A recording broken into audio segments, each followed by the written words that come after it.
Merci Aristote, je remercie vivement François-Xavier Hey pour son introduction tout à fait flatteuse. Et bien sûr, je salue in absentia Pierre-Yves Rougeron qui n'est pas avec nous ce soir. Je compte sur leur analyse à tous deux, leurs remarques toujours très précises, aussi très panoramiques. Je compte sur la hauteur de leur vue. Parmi mes collègues du Quai d'Orsay et dans les différents pays où j'ai servi, la Pologne, la Roumanie, Moscou 2 fois, une fois sous Brejnev, une autre fois j'ai vu la fin de l'URSS à Moscou, en Espagne, à Bangkok, en Thaïlande, au Paraguay. Je crois que nous avons pris l'habitude, entre collègues, de nous situer les uns en tant que multilatéralistes, intéressés surtout par les conventions internationales, et les autres en tant qu'internalistes, et préoccupés plutôt par la civilisation et l'originalité interne de nos pays d'affectation.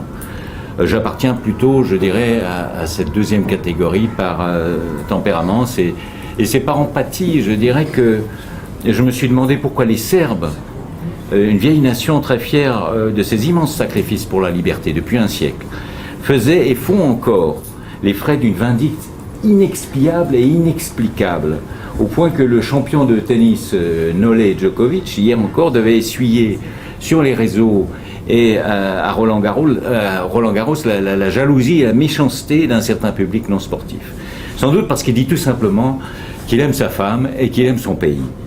Alors, avant de vous parler des 2 livres présentés aujourd'hui, je voudrais prendre quelques précautions oratoires, notamment à propos de la Bosnie.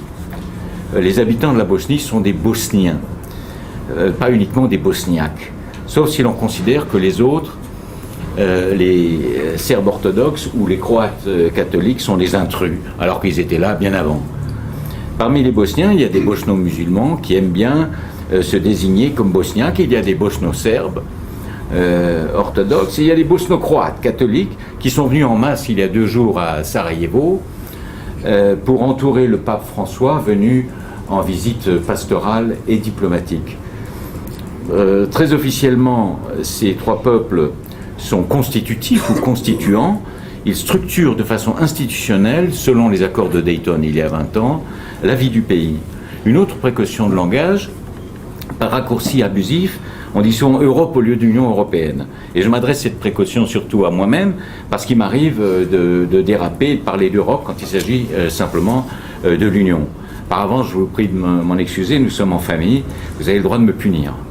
Une troisième prudence, un conseil que je m'adresse à moi-même d'abord, avant d'avoir une opinion tranchée, rendons-nous à plusieurs sources. Comme ancien journaliste, je peux vous dire que la source unique, c'est la mort de l'information. On n'a pas toujours ces scrupules quand il faut travailler très vite sous pression. S'il faut parler de l'Ukraine, alors nous en avons le loisir, consultons aussi la télévision russe, RT ou une autre chaîne.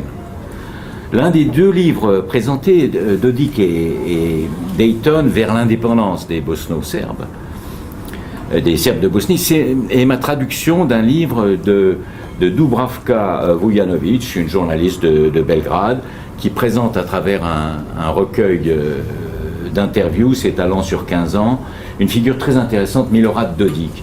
Milorad Dodik est le président d'un quasi-État des Balkans, la République serbe de Bosnie. Il a eu le très grand courage de s'opposer à un moment décisif, en 1999, à l'autoritarisme de Milošević, le maître de Belgrade.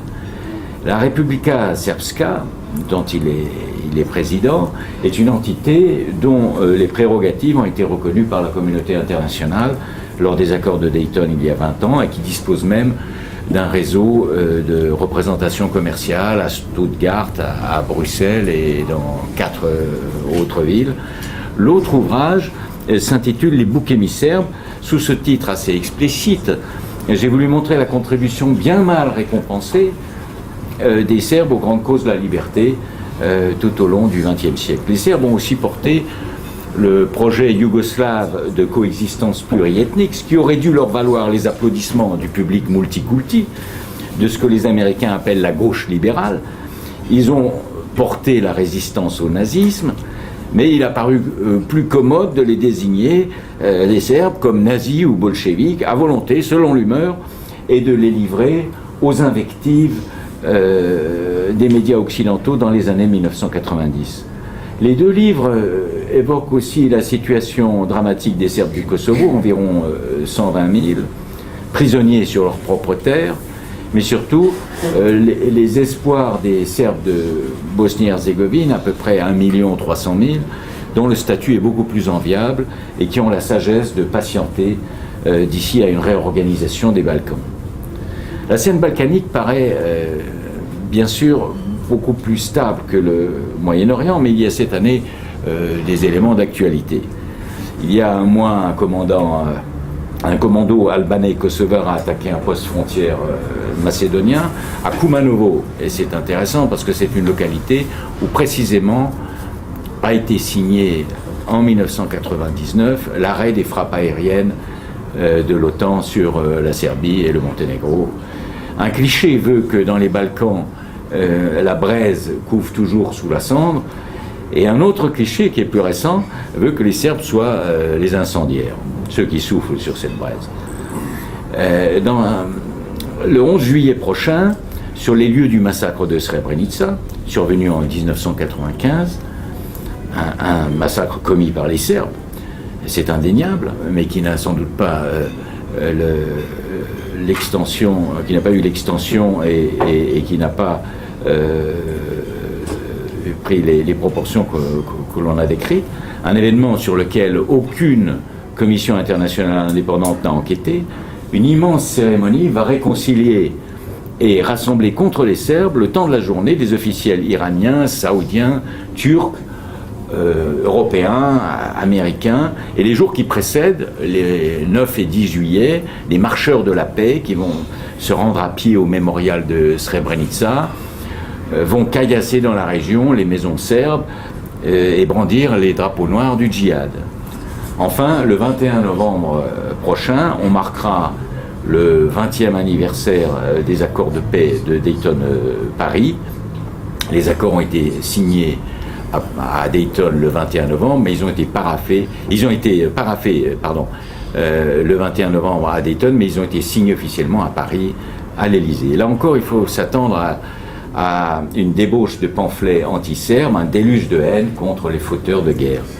Il y avait 6 républiques fédérées dans la Yougoslavie de Tito, plus ou moins bien taillées selon la dominante ethnique, comme il y avait 15 républiques fédérées en Union soviétique, elles aussi plus ou moins bien taillées. Du nord au sud, la Slovénie, la Croatie, la Bosnie-Herzégovine, le Monténégro, la Serbie et la Macédoine. Seule la Slovénie et la Macédoine avaient, outre le serbo-croate, une langue vernaculaire propre, le slovène et le macédonien. Seule la République fédérée de Serbie avait sur son territoire 2 subdivisions autonomes, la Voïvodine qui avait été hongroise et le Kosovo qui avait été graduellement peuplé par une majorité albanaise après un immense déplacement de population pendant la Deuxième Guerre mondiale. Alors la mort de Tito en 1980 met à nu des rivalités ethniques profondes dans une Yougoslavie très dépendante de l'Occident sur le plan économique et financier. Elle réveille les fantômes de la Deuxième Guerre mondiale. 3 peuples qui avaient servi les puissances de l'Axe ont de nouvelles prétentions. Les Albanais, les Croates et les Bosno-musulmans. En 1981, des émeutes albanaises éclatent au Kosovo, avec des massacres de Serbes, des destructions d'églises orthodoxes. Les Serbes, qui représentaient encore le tiers de la population en 1945, ne représentent alors plus que 15%. C'est encore trop pour les Albanais, qui veulent une 7e république fédérée sur tout l'espace historique de l'État serbe médiéval du Kosovo Metochi, puisque il est plus adéquat de parler de Kosovo et de Metochia, Metochi qui abrite les monastères les plus anciens. Les autres républiques essayent dans un premier temps de protéger les Serbes du Kosovo jusqu'en 1989, même les Croates. Ensuite, les Croates voient dans ce problème une manière de glisser le couteau dans l'huître yougoslave. En 1989, avec la décomposition du bloc communiste et l'écroulement de la RDA, l'URSS ne sera liquidée qu'en 1991, les chrétiens démocrates allemands aperçoivent une fenêtre stratégique dans les Balkans, à savoir la possibilité d'incorporer la Slovénie et la Croatie, nations catholiques, dans la zone d'influence Deutschmark et de récupérer l'accès austro-allemand vers les mers chaudes, c'est-à-dire la situation qui prévalait avant le traité de Versailles. À partir de fin 1989, des armes allemandes sont transférées vers la Croatie au point que le parti nationaliste HDZ se dote d'une branche armée, le corps de la garde nationale. Il est clair que l'on marche vers l'indépendance, encouragé par l'Allemagne. Ce parti HDZ proclame la souveraineté croate en décembre 1990. Le problème, c'est que malgré les massacres de Serbes par les Ustashi pendant la Deuxième Guerre mondiale, notamment, selon les chiffres serbes, 700 000 victimes au camp d'extermination de Jasenovac, gardons-en plusieurs centaines de milliers, il y en a encore 700 000 sur le territoire de la République fédérée de Croatie. Des Serbes historiques qui sont là depuis le XVIIe siècle, presque 13% de la population. Le problème, c'est que leurs journaux sont très vite interdits par le nouveau pouvoir, qu'ils perdent leur emploi, qu'ils sont obligés d'aller chercher une nouvelle carte d'identité avec le chiffre 3, avec le nombre 3 comme 8e chiffre matricule pour les identifier et les discriminer en tant que Serbes. Le problème, c'est qu'on réhabilite à ce moment-là l'ancien commandant du camp de Jasenovac, Dinki Sakic, et qu'on veut planter à nouveau dans les villages serbes de Croatie l'ancien drapeau Ustashi à damier rouge et blanc, le cauchemar de 1941. Le problème, c'est que les Serbes, du coup, ne sont plus un peuple constituant comme avant, mais une minorité nationale sans droit constitutionnel. Quand ils ne sont pas expulsés et leurs maisons brûlées, ils se regroupent dans les régions de Slavonie et de Krajina, où ils sont majoritaires, et se constituent des enclaves fortifiées dans la République encore fédérée de Croatie. Ils font savoir par un plébiscite, ces Serbes de Croatie, en mai 1991, qu'ils préfèrent rester dans un État yougoslave unitaire, pluriethnique, et que si c'est impossible, ils demandent eux aussi la sécession, comme les Slovènes et les Croates viennent de le faire. À Luxembourg, le 23 juin 1991, dans un dernier éclair de lucidité, les 12 de la communauté européenne décident de ne pas reconnaître les deux républiques séparatistes, Slovénie et Croatie, si elles quittent unilatéralement la Yougoslavie. C'est le dernier acte responsable des 12 Européens, parce que la mission de paix qui est envoyée au même moment dans les Balkans n'aurait aucune chance d'aboutir après les proclamations d'indépendance et la reconnaissance de ces indépendances. La presse française fait semblant de découvrir poliment la situation de ces Serbes, à peine une larme, et l'Allemand Genscher, lui, propose déjà des sanctions contre les Serbes et la Yougoslavie. L'Allemagne va être la première à reconnaître, avant ses partenaires, l'indépendance de la Slovénie et de la Croatie. Les autres seront obligés de suivre. Le 18 octobre 1991, et c'est la dernière fois que la CE s'efforce de comprendre le point de vue des Serbes, qui sont les premières victimes de ce conflit, le président en exercice, le Hollandais, Van der Broek, se dit préoccupé par le sort des Serbes de Croatie. C'est un terme qui est très fort en diplomatie. Je ne cherche pas à le minimiser. Il n'y aura plus une once de commisération 4 ans plus tard, quand les Serbes des Krajina seront chassés de leur territoire par les canons croates, avec l'aide de conseillers militaires américains, plus de 200 000 personnes sur les routes, presque 2000 morts, le plus grand nettoyage ethnique depuis la Deuxième Guerre mondiale. Alors, de façon intéressante, le Conseil européen des 12 de Maastricht, des 17 et 18 décembre 1991, qui a posé le principe d'une politique extérieure et de sécurité commune, a été aussi celui du retournement par l'Allemagne réunifiée des 11 pays européens qui voulaient au départ, au début de la réunion, conserver la Yougoslavie. L'unité, et c'est à l'aube qu'ils ont fini par céder le 18 décembre. L'unité de la CE, consolidée formellement un an plus tard, en novembre 1992, a été sauvée à Maastricht en quelque sorte au prix de la dislocation de l'État yougoslave. En juillet 1993, Roland Dumas, qui n'est plus en poste, reconnaît que la France a tout lâché à Maastricht, et pas seulement les Serbes de Croatie. Un troisième domino tombe un peu après, la Bosnie-Herzégovine, et même un quatrième, la Macédoine, quatrième pays qui va se détacher aussi, mais sans combat violent. La crise croate provoque le drame de la République fédérée de Bosnie-Herzégovine que le chef charismatique Alija Izetbegović, connu pour sa déclaration islamique en 1970, veut conduire directement à la charia. Devant le programme de dimitude, il n'y a pas d'autre terme, qui est ouvertement affiché par son parti, par le SDA et par les bosno-musulmans à l'intention des peuples minoritaires, on voit se constituer là encore des enclaves de sécurité bosno-serbes, des krajina, avec des barricades, mais aussi des régions autonomes, bosno-croates, la Herceg-Bosna, c'est-à-dire l'Herzégovine de Bosnie, et la Posavina, c'est-à-dire la vallée de la Sava, qui, elles, ne veulent plus être attachées à la Yougoslavie ni à la Bosnie, mais à la nouvelle Croatie indépendante. Alors on connaît la suite, le référendum illégitime bosnien du 29 février 1992, auquel ne participent pas les bosno-serbes, l'envoi de la Force-Pronu, l'embargo sur Belgrade, sur les vols aériens, au terme de la résolution 757 du Conseil de sécurité, qui prive les hôpitaux de bonbonnes d'oxygène, ce qui fait que 12 bébés prématurés, et c'est important dans la symbolique des Serbes, 12 bébés prématurés meurent à Banja Luka. C'est important parce que les barbares serbes sont réputés tuer les enfants de préférence. Vous voyez ici une icône qui est nouvelle, c'est celle d'une fillette de 3 ans qui a été tuée en 1999 sous les bombardements de l'OTAN à Belgrade.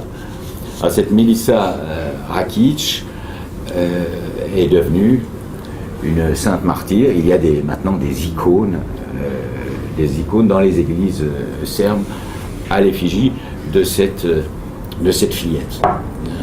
Voilà, pour vous donner une idée de la souffrance des Serbes. Puis on a la montée en France et dans toute l'Europe et aux États-Unis d'une vague médiatique anti-serbe que des journalistes honnêtes comme Jacques Merlino ne parviendront pas à arrêter parce que les immenses moyens des agences américaines sont désormais à l'œuvre. Alors les choses pourraient encore s'arranger directement entre les peuples, sur place, sur le terrain. Le plan européen de cantonalisation de la Bosnie, sur un modèle suisse, présenté par Lord Carrington et le portugais Coutilheiro, est presque adopté. Mais il est finalement saboté par les Américains qui persuadent les bosno-musulmans qu'ils peuvent obtenir encore plus. Leur idée, après les succès des Moudjahidines en Afghanistan contre les Soviétiques, c'est de créer un nouvel islam européen acquis aux intérêts des États-Unis. Ils facilitent même le transit, l'arrivée de 5000 Moudjahidines en Bosnie. Le Spiegel n'en retient que 4000.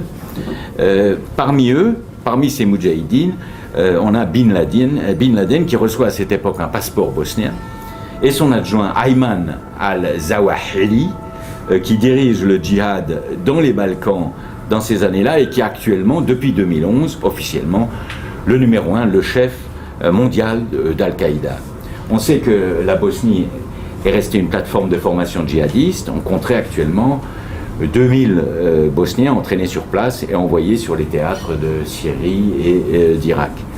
L'histoire des guerres de Bosnie est complexe parce qu'il y a eu 4 conflits entremêlés. Serbes contre Croates, Croates contre musulmans, musulmans laïcs de Velika Kladuša, près de la poche de Biaj dans le nord, contre les islamistes, djihadistes étrangers contre Serbes et Croates, parfois coalisés contre eux. J'ai tenté de retracer ces conflits par une chronologie à la fin du livre. Alors, par ailleurs, la dislocation complète de la Yougoslavie a été un processus assez long. En 1999, donc 4 ans après la fin de la guerre de Bosnie, l'OTAN, sans mandat de l'ONU, est parvenue en fait à détacher le Kosovo de la Serbie, en violant ainsi la doctrine occidentale, dite doctrine Badinter, puisque c'est l'avocat Badinter qui l'avait formulée au sein de la Commission, qui s'occupait à l'époque surtout de l'Union soviétique. Cette doctrine qui voulait que seules les républiques fédérées soient éligibles à l'indépendance. Et ce manquement de 1999 est important. Il est interdit aujourd'hui aux Occidentaux de plaider, par exemple, contre le détachement de l'Abkhazie de la Géorgie, qui s'est opéré en 2008. Et enfin, le Monténégro décide en 2006 de quitter son association avec la Serbie en mettant fin à une très forte communauté de destin, puisque plus de la moitié des Monténégrins sont des Serbes et se disent des Serbes jusqu'à ces dernières années. Le Monténégro a même accueilli en avril de cette année une réunion de l'OTAN sur une côte ensoleillée à Budva. Ceci alors qu'en 1999, des bombes de l'Alliance étaient tombées aussi sur le Monténégro, qui formait avec la Serbie la petite république de Yougoslavie, et des bombes qui avaient aussi tué des enfants au Monténégro. Les Serbes sont donc tout à fait seuls aujourd'hui, et la sissiparité n'est peut-être pas finie.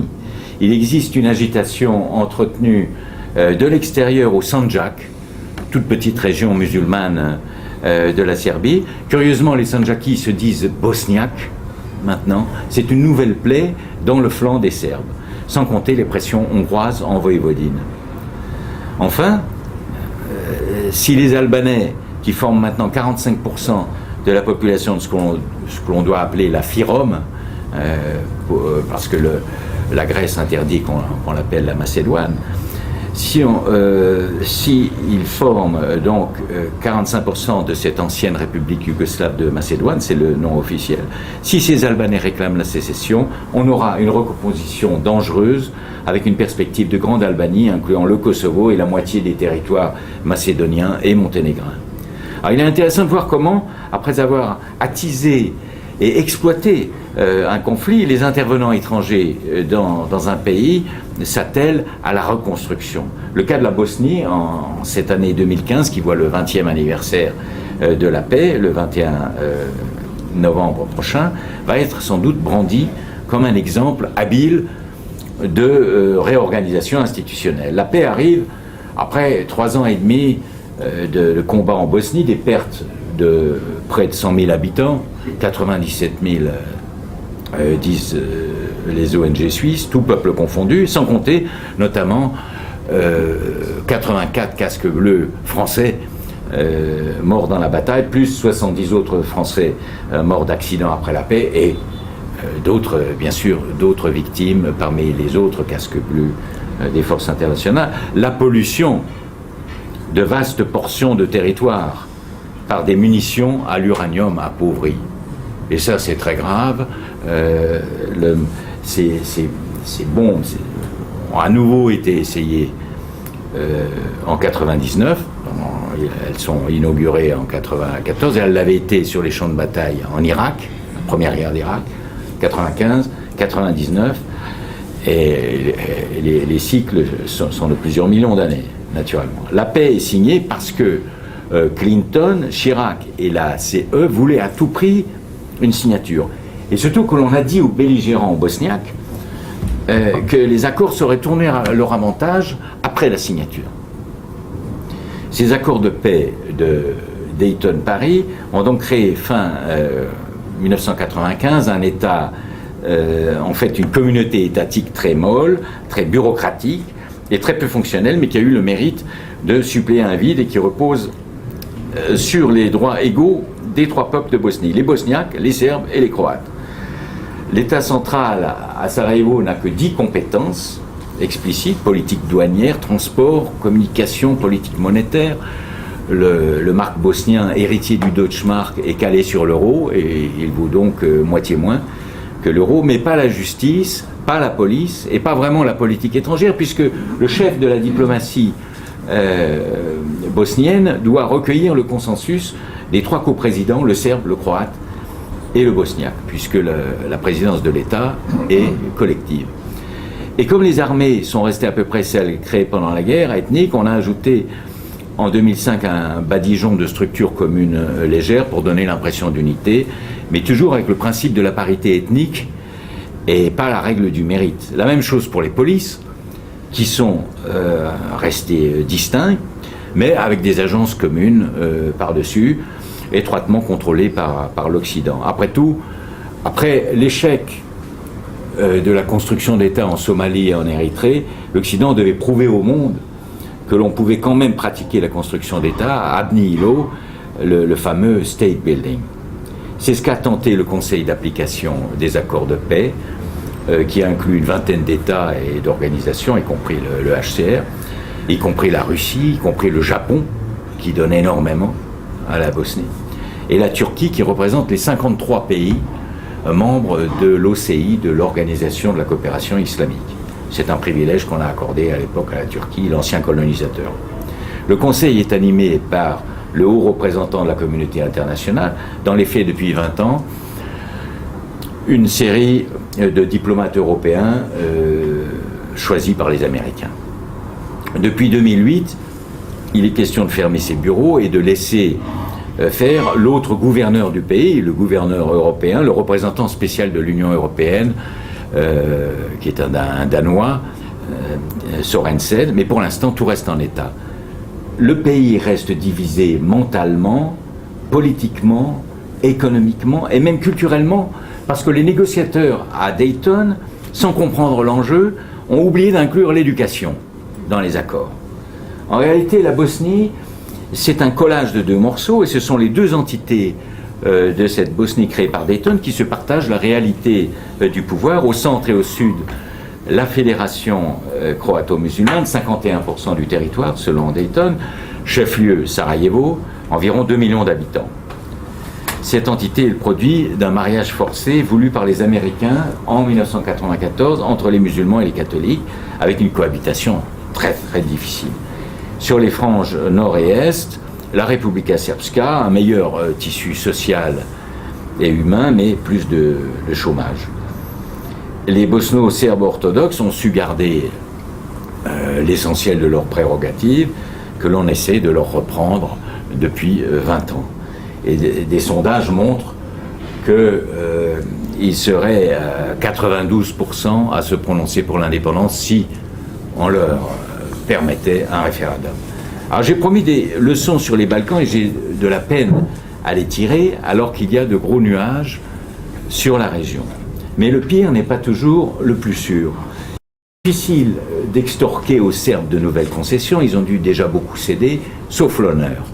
La première leçon, à mon sens, des années 1990, concerne sans doute les promesses trahies concernant l'ordre mondial.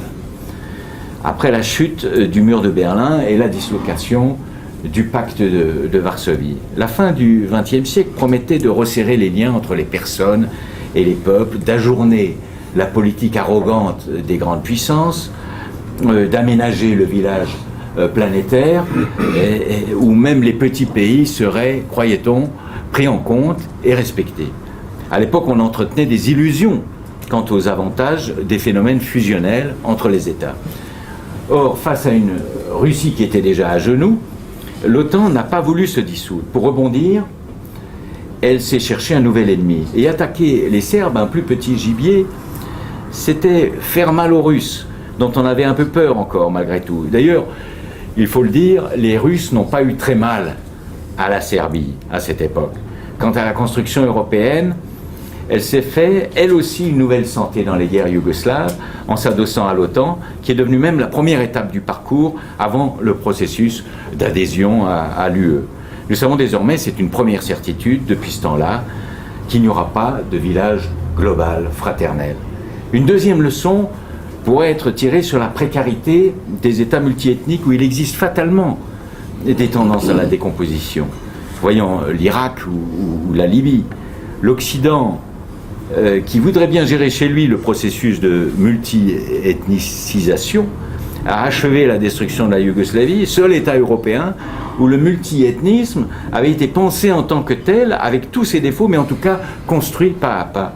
Ce qui est complètement contradictoire, c'est que l'Occident refuse aujourd'hui aux Serbes de Bosnie leur indépendance, il prétend créer la Bosnie-Herzégovine en tant qu'État-nation homogène, cette Bosnie que Tito surnommait justement la petite Yougoslavie, parce que le multiethnisme, il fonctionnait à peu près. Au fond, l'Occident prétend recréer, et c'est un grand paradoxe, une mini-Yougoslavie. On nous dira bien sûr, il faut un peu de temps pour développer une conscience nationale, mais est-ce qu'on peut décréter, sur la base de la détestation des Serbes, de l'humiliation des Serbes, l'existence d'une nation bosnienne unitaire, décider qu'il y aura une patrie bosnienne et inventer même un drapeau? Curieusement, par une sorte d'acte manqué freudien, en 1998, le haut représentant de l'époque, l'Espagnol Carlos Westendorp, qui a conçu le drapeau actuel de la Bosnie, a dessiné un pays moitié jaune, moitié bleu, coupé en diagonale par une rangée d'étoiles européennes. Ma troisième conclusion concerne l'inventivité de l'ingénierie démocratique chaque fois que l'expérimentation est possible. Les pays occidentaux, et tout spécialement ceux de l'Union européenne, qui est le dernier empire civilisé cherchant une expansion territoriale, peuvent réellement faire n'importe quoi dans ce domaine en roue libre, à condition de ne pas être trop regardant sur les résultats et sur les contradictions.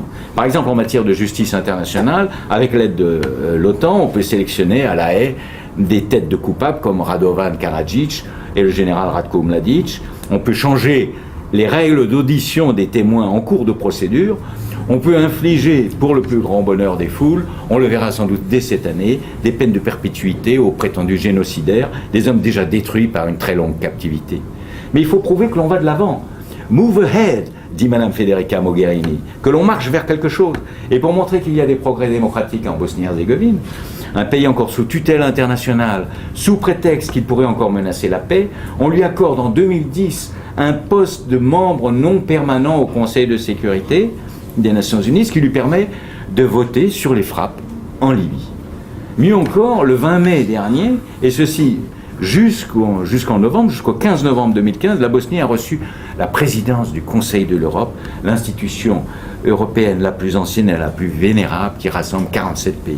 C'est d'autant plus extraordinaire que depuis 2009, la Bosnie est accusée par la Cour européenne des droits de l'homme de Strasbourg de violation de la Convention des libertés fondamentales, parce que sa constitution, créée par les étrangers à Dayton, ne permet à un citoyen de se présenter à l'élection présidentielle en Bosnie que s'il se déclare ou bosniaque, ou serbe, ou croate. Autrement dit, un citoyen ne peut pas se présenter au poste suprême s'il annonce une autre ethnie que ces trois-là. Mais en fait, il n'est pas obligé d'être réellement croate, serbe ou bosniaque. L'affichage est purement déclaratif et volontaire.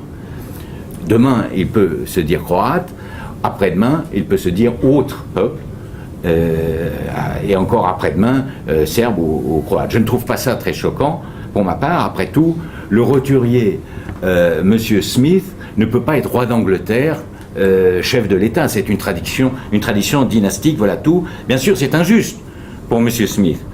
Mais ce que l'on voit surtout, c'est que cette rage de l'antidiscrimination se consume elle-même. À cause de cette plainte auprès de la Cour européenne de Strasbourg, qui s'appelle l'affaire Sejdić-Finci, la Bosnie ne peut toujours pas déposer son dossier de candidature. Elle reste à la porte. Mais au fond, tous les empires n'ont-ils pas des antichambres, des marges ou des marches? C'est à peu près la même chose. Des zones grises, utiles, des terrains vagues où l'on enterre les beaux principes. C'est tout près de Sarajevo, à Lukavica, que l'Union européenne a créé dès 2008 un camp de transit de migrants pour externaliser sa politique de migration. Il y a là des milliers de gens en attente. Quand le camp est plein, on pratique une saignée, les migrants sont lâchés plus au nord, vers l'Europe. Autrement dit, la Bosnie, sous-traitant non membre de l'Union, a assumé la vilaine besogne du tri entre les migrants difficiles que les autres États, notamment la Croatie, répugnent à faire. Les Balkans redeviennent ainsi, 1000 ans après, une porte d'octroi, un pont-levis, un sas du passage Orient-Occident. Un quatrième et dernier enseignement est moins évident, je suis prudent parce qu'il s'agit chez moi plutôt d'une intuition. Si les Serbes qui ont connu depuis un siècle de près la mort et la violence, sont devenus, si ces Serbes sont devenus les boucs émissaires de l'Union européenne, c'est peut-être parce qu'ils lui tendent un miroir insupportable.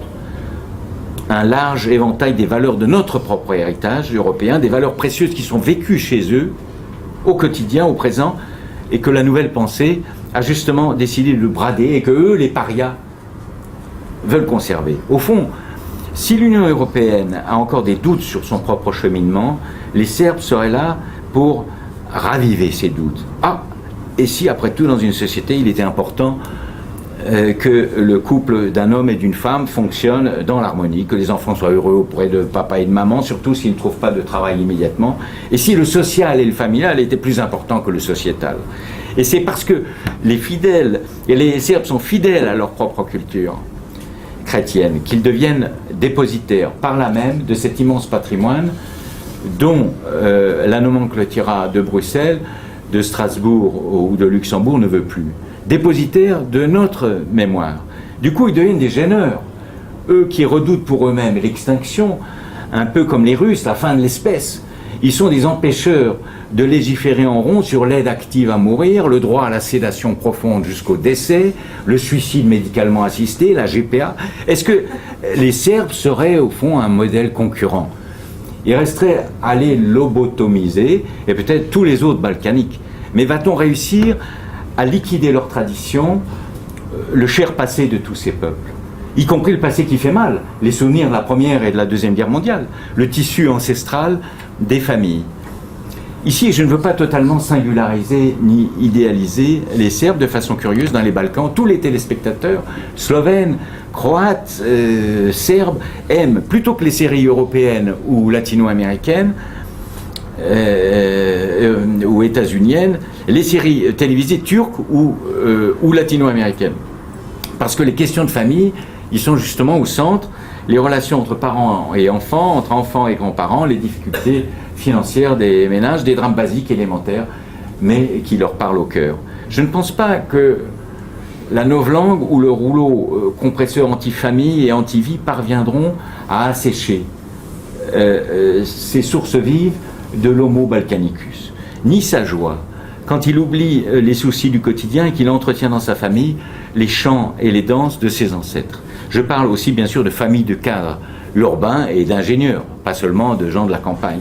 Quand je participe, moi, à ces fêtes, j'en viens à questionner la formule de 1789, le bonheur est une idée neuve en Europe, et si cette idée du bonheur n'était pas très neuve, et si elle n'était pas très sociétale, moi qui retourne en Bosnie dimanche prochain pour accueillir une troupe bretonne de danse celtique lors d'un festival folklorique sur les rives de la Sava, je serai leur interprète, français serbo-croate. Je me dis aussi que les gays parades LGBT qui sont devenus un point de passage quasi obligatoire pour l'adhésion de nouveaux pays à l'UE, ces parades ne sont pas vraiment plus joyeuses que les danses folkloriques de ces peuples qui sont fiers d'eux-mêmes.